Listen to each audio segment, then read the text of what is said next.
One of the things that I am incredibly fascinated with is the dynamic of interpersonal human relationships, in part because of my own dynamic of interpersonal human relationships, and in part because as a human, you're going to have relationships. From the moment you're born, you're going to have a relationship with your mother and your father, whether they're there and present or not.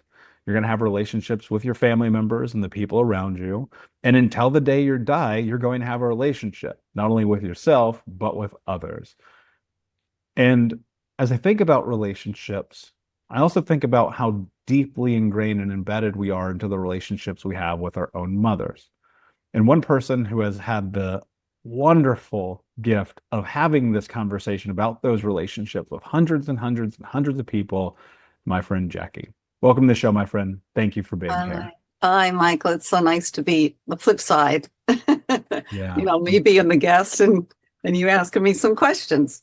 Yes. And the first one, why should anyone listen to our conversation today? Wow, that's a lot. That's a big one because there's a couple of reasons why I started this podcast and I should have listened to my mother's my show. So my mom, first of all, would hate that name because that wasn't what she was all about. But what it is about is, are you who you are today because of or in spite of your mom? Your mom has a bond with her child, son or daughter, um, that is irreplaceable. You have a completely different experience with your mom and your experience growing up, as I and the hundreds of guests that I've had on my show. It's also a part of Native American traditions. The oral history was told, and the essence of passing down the historical references, the historical stories. And if we don't spread the word, if we don't express how we feel or what we experienced, if we don't share that with anyone else, but your therapist, but then they can't really share it, then how do we learn? I mean, I feel like I have a PhD in motherology, if that's going to be a thing. But it's not so much becoming an expert or knowing everything. It's just a matter of listening to the stories and being compassionate and understanding and taking the time to see how people piece their life together. Some people had wonderful relationships with their mom and some didn't. So it's what you do with those life lessons in your steps to becoming an adult and how you choose to live your life. That's the long answer. I when you reached out to me, my team said, "Hey, there's this really interesting podcast. We think you should do it."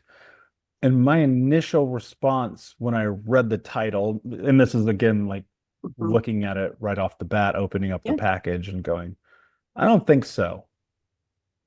And then I sat in the reflection for a little bit and I was like, why? And the why, because like many of the listeners of Think Unbroken, the relationship with their mother is not one that they often find fond nor something they care to talk about, especially in a public capacity.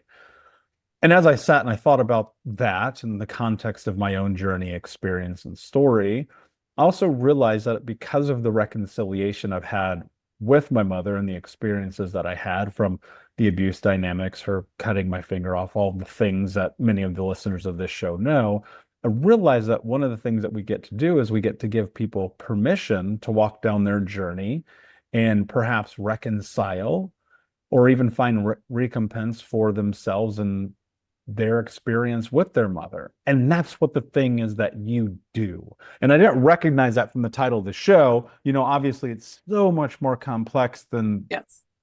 things I should have listened to my mother. It's like, wow, look at the way this dynamic shapes and creates it. So I'm just curious, what was your relationship like with your mother? What in that created the impetus to go and create a show? Our mom was amazing. Her name is Linda. She's passed. I come from a large Italian American family.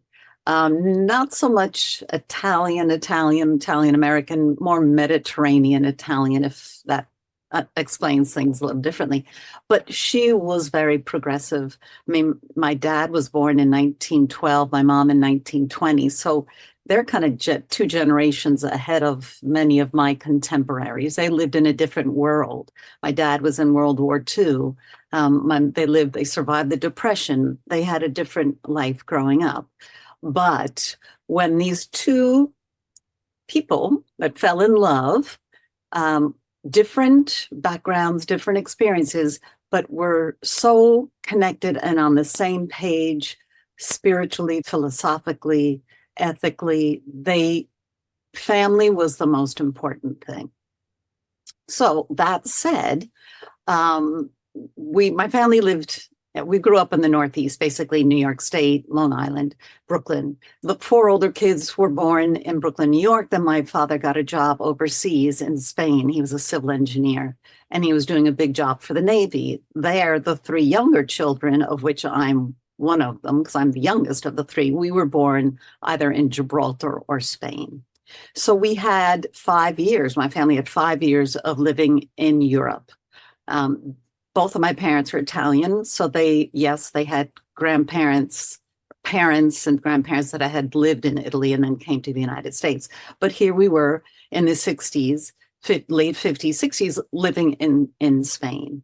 So when they returned to the United States in the 60s, my sisters, my older brother, 1 brother and 6 girls, they were very European. They had a completely different life. They were wearing clothes, not, US 60s sex revolution. They were wearing more European knee socks and maybe different, totally different vibe. They were more European than American. Their English was there, but it wasn't very strong. So my family had a transition to moving back to the United States. So family was the unit. We had family dinners every single night, probably wouldn't eat until 8 or 9 o'clock at night, candles on the table, flowers, fresh cut flowers on the table.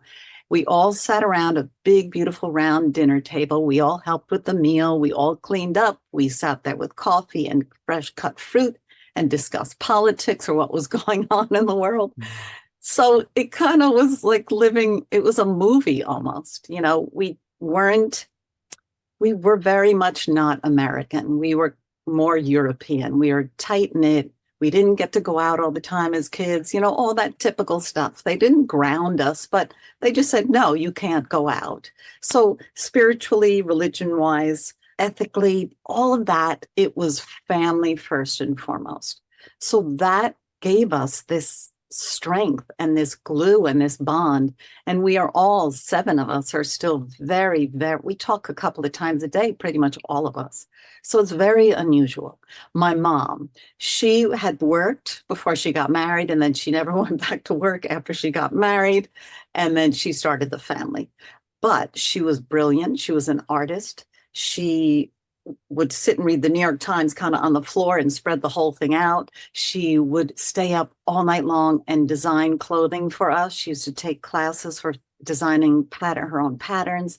She would take art classes on top of managing a house full of 7 kids. She spoke 3 or 4 languages because she lived in Peru when she was 17 or 18. She had gotten a job with the State Department. So she was extraordinary. She was way ahead of her time. She wasn't a women's liber. She felt that she could achieve her objectives just by being intelligent and having an opinion and being able to voice her feelings. She wasn't out there burning her bra. She probably wouldn't have done that, but she had a job doing incredible things before many, many women did, so she was extraordinary. She was human too, she definitely, I wish I could have the conversations with her now. Like, what would you have done differently raising your 7 kids? I don't think she would have done anything differently, I mean, obviously the older kids had a different relationship with her than the younger 3 did. By the time I was in high school, I got to take the car to school every day. I was not spoiled, but I definitely had liberties more so than my older siblings did. That's a What, lot to throw at you. no, I love, what's funny is that what it's bringing up in me is when I was younger, I would be so mad at you for having such a good mom. I You feel know, bad and talking about it, but I don't have to feel bad talking about it. no, and you don't. And part of the thing that I always feel encouraged by now, obviously not being younger and being a grown man and having so many different learnings and understandings and reckon recognizing the human experience that everyone has is it's different for everybody. And I'm Yeah. sure there were ways that your mom messed you up and there were ways that my mom messed me Oh, up. And that's just yeah. kind of the nature of it, Sure. right? And when I hear stories like what you just shared, the thing that comes to me today is which I hope will other people will take, and this is why I said this, is like I'm glad because that's what it should be. And if we can create markers experientially and through these stories and other people can go, well, that's a possibility. Imagine what they can do with their families, right? One of the big things for me and the reason why I launched this show 7 years ago, 800 something episodes, blah, blah, blah, is like, I just want people to create better lives. I don't want people to have what I had. So when I hear that, I'm like, amazing. But I know it's not all flowers and fresh fruit and coffees, right? Oh, Because you're no, she human. You was have human human. experiences. Linda, she, oh my gosh, how many times did she pack her bags and then start walking to the train station? She's like, I'm out of here. You guys are lazy and you're not, we were supposed to clean our house every Friday and Saturday, and we would drag it out till Sunday. You know, we did so much for our family, but she must have completely lost her mind. I don't know how she dealt with six girls and one boy. I mean, it was crazy. And my dad was working. Um, so she basically she'd go to mass every morning. She'd make us all breakfast. We'd all get to school. If any of my older siblings missed the bus, that meant that she had to drive them like 40 minutes one way. And she even got pulled over a couple of times by cops, I guess, for speeding. And she would start yelling at them like, "Why are you pulling me over? I'm a mom of seven kids. Why don't you go get the bad guys?" She Valid. would talk, so she vented whenever needed. I wish I had, as a mom myself, I have two boys in their early 20s, but we don't know. That's one of the most intriguing things about this journey is that did you really know your mom as a person, when you were a child? Or was she this woman that was either invisible or, you had her on a pedestal? Yeah. We're all human, right? We all have jobs to do, whether it's at work or at a home. But I wish I could have those conversations with her now. But I think she was so much fun. She was a lot of fun. And she loved her kids, which was really important. I don't think, to your point, I mean, I don't think people do know their mother, right? Oh, And I I think think so. that it's by proxy of this idea that, there's these expectations that mothers have to be a certain way. And, as well as I do, like anytime we place expectations on other people, I mean, realistically, especially if they're high, it's not going to come to pass. I remember I was sitting in my therapist's office one day and I was having this really hard moment where I was like, I don't want to be here. I cannot believe I'm here. I'm cleaning up other people's messes. Why am I fixing all the problems that my mother caused? And you talk about like a brave moment from a therapeutic perspective. He looks at me and goes, have you ever imagined what your mother's childhood was like? And like a switch flipped in my mind, right? Because I was like, wait a second, this is so different because now you're looking at this thing about a human. Now you've interviewed, and this is I want to get into the kind of the juice of all this because you've interviewed hundreds and hundreds of people literally only about the conversations around their Their relationships with mother. their mother. Nobody does, you're the only person I've ever heard of doing this. And this is why I was so intrigued and why I wanted to share you here and highlight this. What stands out to you? Like when you think about these conversations, what are we missing? What stands out? What are the kind of things that you start to notice, the patterns, the things that from the outsider's perspective, you get to divvy into and look at from this nuanced fine-tooth comb perspective? Where are we just as individuals, and not necessarily to put our mothers on pedestals or even to defame them, but what are we missing in the conversations that you get to see every single day? Well, I guess the big part of it is it doesn't matter if it's your mom or your dad or some adult that was in it's you can create your own future. And I know this has been a journey for you, regardless of what you were given. Those are your stepping stones. And sometimes people take a long time to figure that out. You know, you had a really tough experience, but you told me the story when you're like, I'm tired of doing this. I'm tired of talking about my mom. I'm tired. Then change your life. And sometimes people don't understand that. We can create our own destiny. And I know we can. There's so much information out there for people that are able to help us, but you have to want something. And I know with addiction and substance abuse, all that makes it that much harder. Mental illness makes it that much harder. But we can create something positive and good out of something bad. It isn't easy, but I know we can. There's so many stories, and sometimes the ugly ones or the hard ones to share are people are most willing to tell, which is really interesting because you think that they'd be embarrassed or, they just didn't want to get into again. But sometimes I have to take a break from interviewing someone who has a story of an abusive past as a child, because I think my audience, the people listening, need a break from it too, because there are good moms out there as well. So that is an important part of how I have to work my show. But it's amazing. The sun comes up every day. So what you have to make a decision as to what you're going to do that the next day. You're either going to be in a deep, dark hole and bury yourself, or you're going to take that stride, that first step forward. And again, better than anyone, how hard that journey is. But there is a way out of it. And by talking about it, you hear more and more stories of people who have had similar experiences and how they get out of it.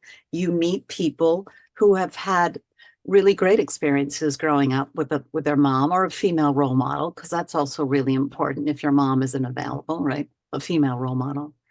But it's not giving up. It's always looking to the brighter side of things. But for many people, they don't even know how to look to the brighter side of something. You said when we first started talking that we become who we are because of or in spite of our mothers. What Right? does Are that you mean? who you are because of or in spite of your mom? What does that mean based on your experience? Well, I was lucky. I had a woman who, and it's so funny because I do the same thing to my boys. Why don't you contact so and so? It might be an interesting job or position there for you.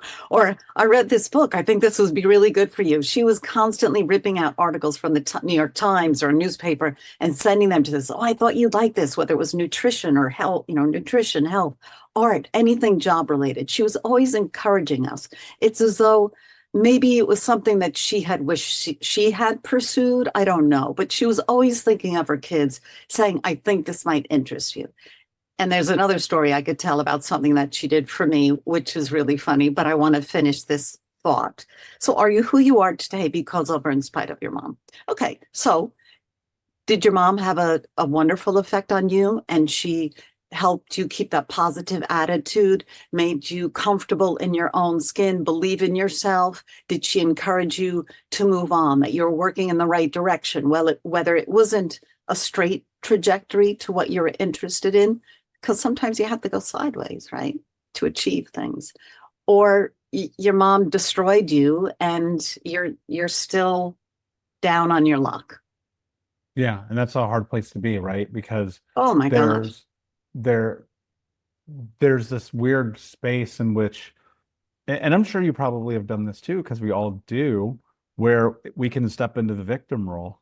And we can be like, my mom made me this way, you know, and Yeah. we play this game. And it's funny because I was sitting in, I went to a Tony Robbins seminar a few years ago, and you know, it's big. There's like 2,000 people in there. It's kind of this really intense experience.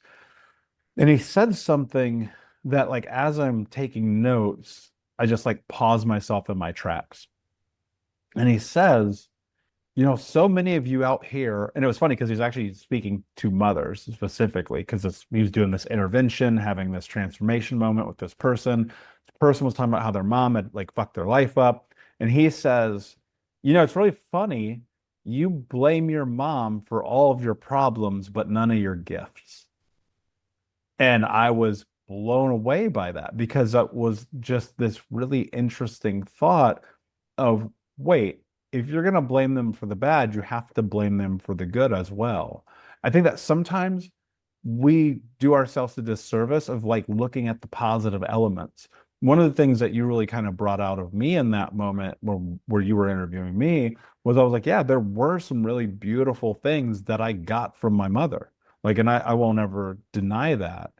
Do you think that you see people have a hard time with accepting that, you know, even if they had something bad in terms of their relationship with their mother, that they're still like redeeming qualities about her?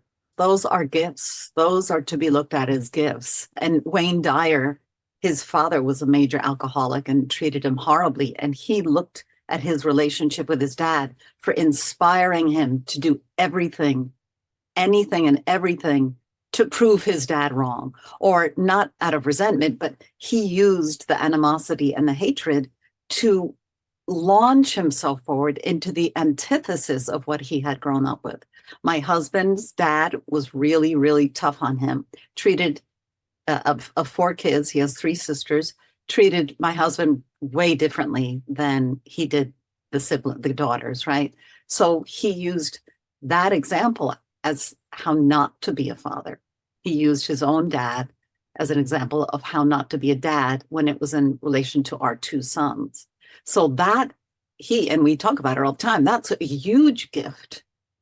You learn from someone's, whether it's anger or resentment, you turn that around and say, well, I don't want to be like that. So I'm going to make myself or turn my life around, and I'm going to either prove them wrong or I'm just going to be happy, because that would make someone even more mad if you're Yeah, happy all the time, right? that would So really piss them you off. have an opportunity to use those negative experiences as energy to launch you into a new direction. Yeah. And you have to get out of your own way. You spoke to this a few minutes ago. We're all in our own way, regardless of our, probably our worst enemy is ourselves sometimes. Hmm. One of the things that I notice is that we can kind of pick up our self narrative from the people who raise us. What narrative do you think that you've had to actually let go of that your mother gave you? Which it's so interesting because I was thinking about this before. She had, for as fantastic and amazing as she was, her self-esteem was not very high.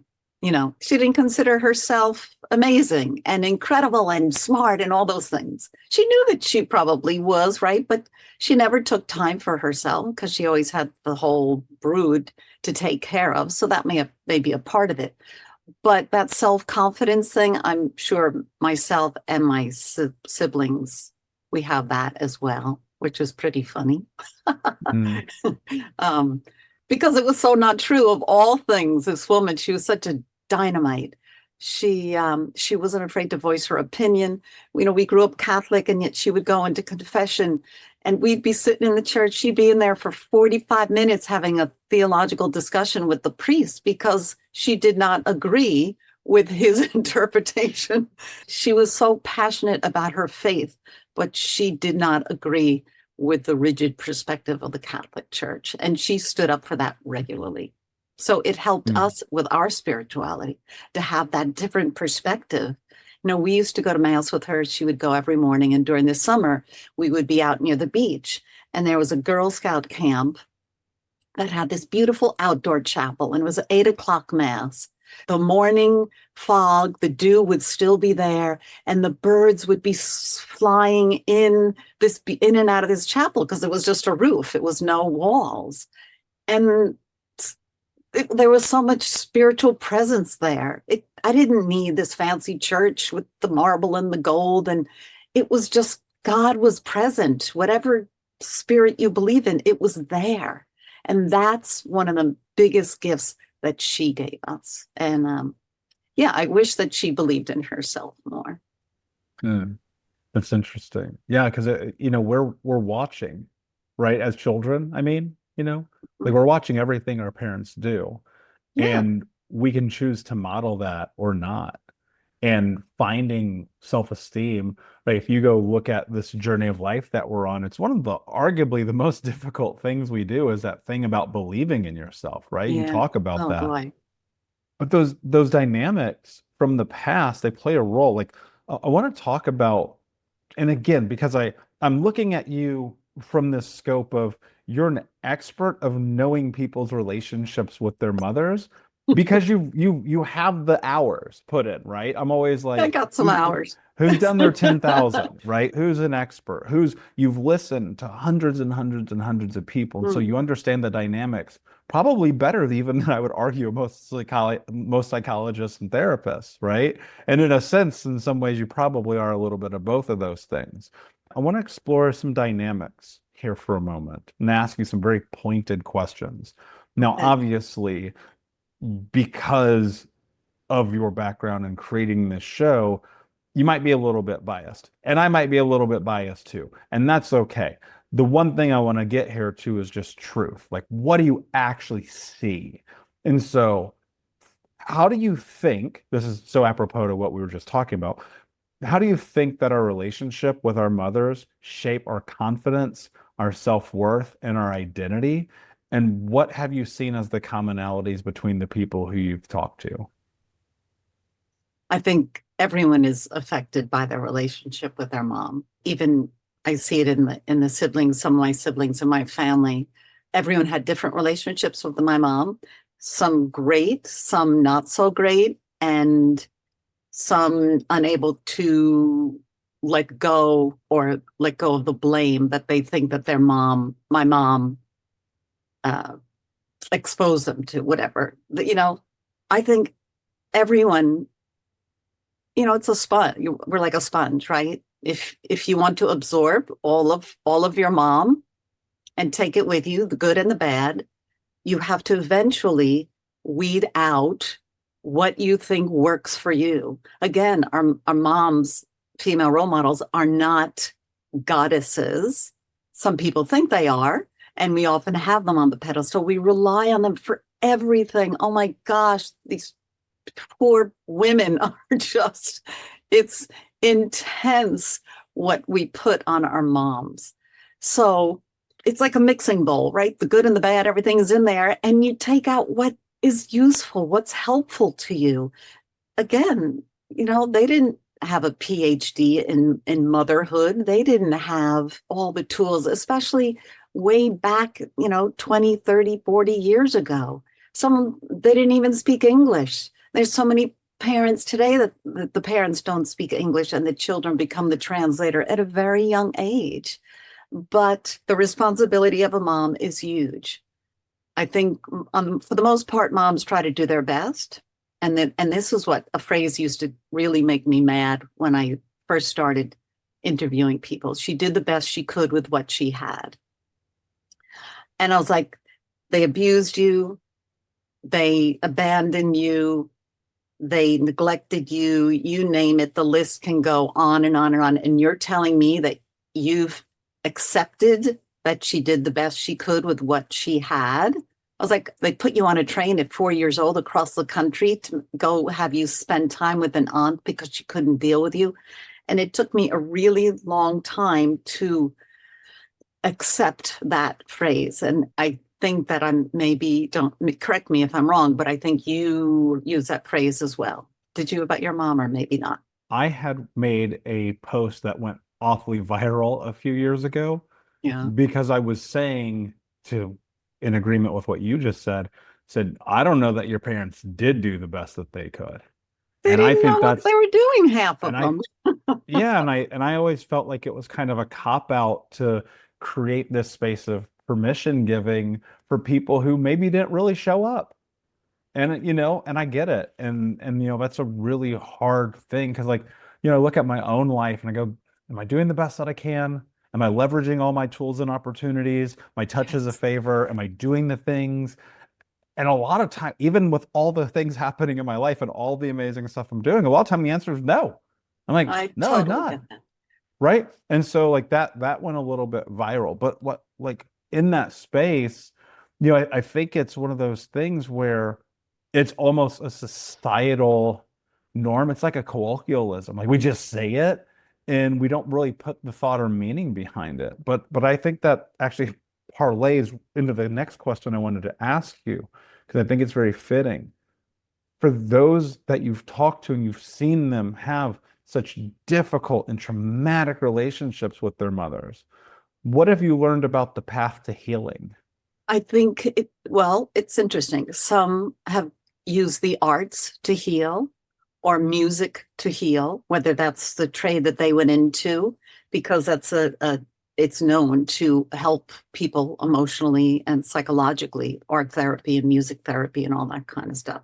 And I think you know this too, your health, how you treat your body and the food that you intake, your physical exercise, all of that, the energy, it transforms your brain and your mental state. Um, there's so many different ways to combat it, but I think the easiest thing to do is to forgive, if that's possible. Is that even easy? I think why they say she did the best she could with it is it's a way of forgiveness so they can move on. I Hmm. think they just have to get to that place after all they've been through, after the abandonment and all that, abusing the siblings and all that. I mean, these kids have to grow up when they're like 7 years old, 5 years old, 4 years old. You were taking care of your mom, making 911 calls. I think it gets to the point where they have to somehow learn to let it go or accept that she did the best she could with what she had, or they get into narcotics and they try and soothe themselves, which isn't healthy. Yeah, and it's tough because that forgiveness can feel like one of the hardest parts of the journey. And it's arguably one of the most important parts of the journey. Then you hear these awfulsome stories, and the thing, do you ever, when you're having these conversations with people, do you ever have moments and you're like, I don't even understand how you could forgive that? I don't even know how they're still walking and functioning today. And then they have their own children. So that's where it comes to, they said, screw you. I want, you'll be in my life. They put these parameters up, but then they say, I'm going to do the antithesis in raising my kids. And they find the right partner if they need a partner. And they're able to turn it all around and give their kids what they didn't have. Sometimes that can backfire too, because then you wind up giving your kids everything, material things and all that because you didn't Mhm. have it. And then that creates another whole situation. But you, I don't know any other way to get through life because it can be really tough. It can be tough. And I applaud everybody and anybody who has had an experience similar to yours and or different but rough, to even be present, to have a smile on your face, you know, to be able to hug somebody, to give that emotion when you never had it growing up. You didn't know what hugs and saying I love you at the end of every phone call, texting your kids or your mom saying love you, if you've never had that, it's important to try and bring that into your life. I agree. And I think that does, as hard as it is, the pathway does start with that space of forgiveness. And, I think that you've had so many beautiful conversations too. right? And so many powerful and thought-provoking conversations. Is there one story from your like just in general where you're like, that changed the way I think about how I'm a mother? Because, and the reason that I ask this, because I'm a man, I will never be a mother, but I will have a wife and she will be a mother. And a lot of the women who listen to this show are mothers. I have my demos, like something like 70% of the people who listen to this show have children. And Mhm. so, is there any story where you're like, that actually changed the way I'm a mother now? And I think that this would be beneficial for everyone to take into consideration. Wow. So I guess, well, let me start from my experience as a mom. Okay. So I had a wonderful mom. Yes, she had her flaws and things that, she was great, but I needed to figure out who I was and how I was going to work in tandem with my husband, because that was the team, right? I luckily had a husband. He traveled a lot for business, so I was home a lot alone with the boys, but he was working really, really hard. So the two of us had to be on the same page. I didn't get married till I was 36. So I already kind of had a big education in what I wanted or didn't have, what I wanted and didn't want in my partner. And I also had six siblings above me who married once or twice or eloped and whatever. So I have like a PhD just from my family experience and listening and seeing my siblings. But the most important thing for me, as far as being a good mom, I learned was to really listen to your kids, not just hear what they're saying as you're in the middle of, you're on your phone and or you're getting ready for dinner and they're talking to you like, yeah, yeah, yeah, I hear you. You have to actually listen to your kids, put your phone down, turn the computer off, and look at them in the eye and say, what's going on? Or do you want to go out for a walk? Or what do you want to talk about? It's listening. It's not hearing what they're saying to you, it's listening. And we were very lucky with my boys. They were born, they weren't, cell phones weren't big 20 something years ago, right? They weren't as popular. No, we weren't on them 24/7. So they weren't exposed to that. We didn't go to dinner. If we went out to dinner, we didn't go to dinner with a computer or an iPad or something and put them with headphones on and watch a movie at dinner. We didn't do That's the that. craziest thing in the world to me, by the way. Everyone has their reasons for doing things and I can't judge. But the reason we would go out to dinner was to have conversation with each other. So that again comes back to my childhood, right? We had these family dinners every single night. The nine of us were around that table and we were there for hours. So do I have one story that there's so many wonderful stories? It's the relationship. Did you turn your kids on to reading books? Like one good friend of mine, her mom, she recently passed away, but her parents owned a general store. And she remembers sitting in the little nook in, I don't know if it was the front window of the store, it was upstate New York, but she would crawl up with and have piles of books with her. And she just loved to read because that's what she was exposed to as a child. It's all those beautiful little dreamy stories of something that their mom or their dad got them interested in. And it just, their imagination flourished and was creative. And it was something that they hadn't been engaging with one on one that kept them connected. Now it's okay, you do your sports, you do your homework, and then you got to go to bed and all that. But when you have a craft or something that you can bond one on one with the mom and the child, I think you establish a much more meaningful relationship. I mean, now people go and throw axes at places. If that's something you want to do with your kid, then go do it. But it's that one on one time that I think when you really get to know who your parent is. Yeah, it's so funny. I was just having this conversation with someone the other night where they kind of rubbed me the wrong way because I saw this interaction that they had with their father. And I looked at him and I was like, do you have any idea how lucky you are that you have a father that gives a shit Mm, enough to pick up the phone and call you? yeah. And it's like that thing that you're talking about is so true. It's Mm, so, so true. And part of it in my hopes is as I think about the potentiality of my future and family and children, all those things, it's very much about the connectedness. That's the reason why I think that people love your show so much, because in the same way that we all have to eat and eventually die, we all also have a mother. Nobody doesn't have a mother, right? Right. You know, so Not like yet, anyway. yeah, Science totally. hasn't done that yet. Yeah, true, true. Right. And so you think about that, and every single one of us, we have that shared experience. And so I appreciate you coming on and sharing some of your experience and highlighting some of with your mother and your thoughts and your guests and those things, because I think it's just beautiful. And I think that it's one of those conversations we should be having more of, and we should be acknowledging. And then maybe one day I'll start my own podcast about things that I should have listened to my father about, right? But I want to say thank you for people who want to check out the show and learn more about what you do. Where can they find you? You can, if you Google should have listened to my mother podcast or should have listened to my mother or Jackie Tantillo, you can find us anywhere and everywhere.